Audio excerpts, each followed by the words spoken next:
For this assignment, we will be discussing the fourth of the 17 United Nations Sustainable Development Goals: ensure inclusive and equitable quality education and promote lifelong learning opportunities for all. So, what is quality education? Well, the UN defines it in a few ways. First off, it needs to be free and equitable, meaning that students should not have to pay for basic education, and it should treat students equally. There's also a focus on primary and secondary education. This is where most basic skills are learned that are required to contribute to an economy. Next, there's a focus on making education available for all people, regardless of gender or economic status, meaning that no one should be excluded from or prevented from obtaining educational opportunities based on these statuses. A quality education is one that adequately prepares you for higher education, if that is something you wish to pursue. Finally, also has training in relevant vocational skills, whether that is woodworking, typing skills, arithmetic, grammar, or public speaking. So, where does quality education take place? We will see more of this in the data story, but currently the most quality education saturated countries are the high income nations. This is because they have infrastructure that supports safe and reliable schools, as well as social safety nets and availability of basic necessities. Something as small as having running water in your home can determine your ability to attend school. When is it important to reach students to ensure that quality education can occur? Under the age of 15 is the critical time to ensure students are obtaining quality basic educational levels. This is when they have the least ability to contribute to the economy and the most opportunity to focus on developing these skills. Why is quality education important?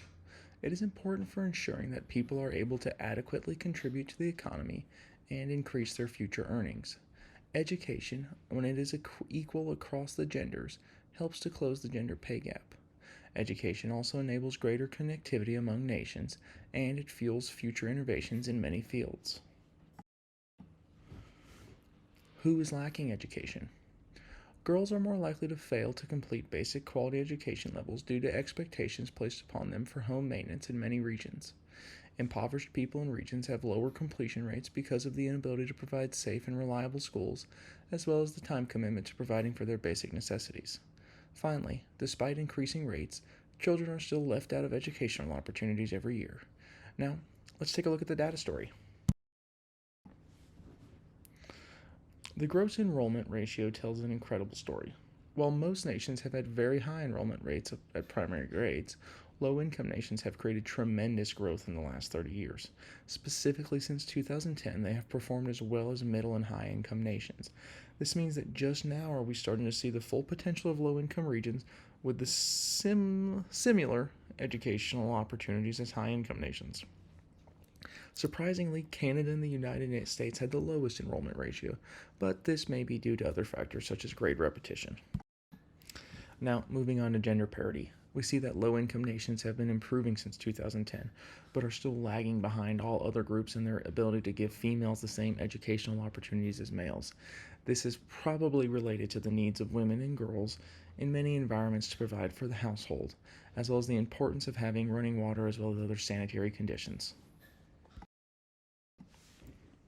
Now, on to the completion rate of primary grades.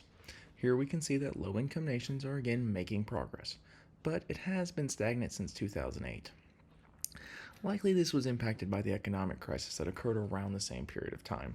When economies slow down, it creates greater demand for people to invest time acquiring basic necessities.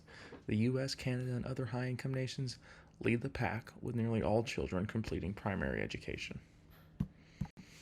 Finally, how can global information systems help achieve the United Nations Sustainable Development Goal 4 of quality education for all? 5G can help create more opportunities for students to learn in their own homes rather than having to spend time traveling to schools for learning experiences.